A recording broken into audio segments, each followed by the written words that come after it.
Zdravo, dragi roditelji i nastavnici! U okviru projekta Digitalni pristupi u specijalnom obrazovanju za unapređenje kognitivne razvojne oblasti uvešćemo ovu aplikaciju. Prije instaliranja preporučujemo da pogledate video za kreiranje profila i otvaranje naloga. Otvorite Google Play.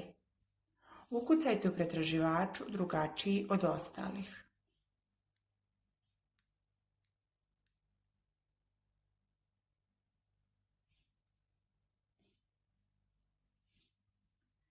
Pritisnite dugme Instaliraj. Pritisnite dugme Igrajte.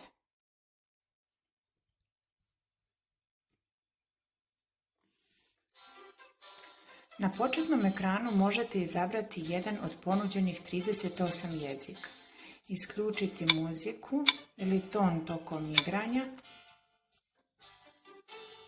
pretplatiti se na druge igre u okviru aplikacije i započeti samu igru klikom na polje Igraj. Otvorit će se ekran sa 6 polja sa znakom pitanja. Klikom na prvo polje otvara se polje sa 12 kvadratića sa znacima pitanja. Klikom na prvi potrebno je kliknuti na jedan od 4 predmeta koji ne pripadaju skupu, to jest 3 predmeta imaju zajedničke osobine koje ih svrstavaju u jednu kategoriju. Ukoliko dete tačno odgovori, automatski prelazi na sljedeći zadatak.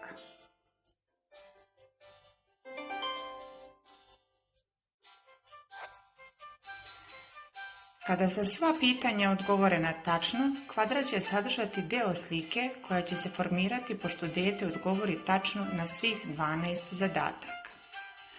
Ukoliko želimo da izađemo iz igre, kliknut ćemo na znak X u gornjem levom uglu.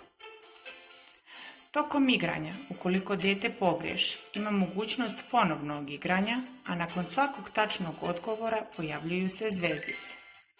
Na kraju igranja može se pojaviti pitanje da li vam se dopala igra i imate mogućnost da istu ocenite na osnovu iskustva.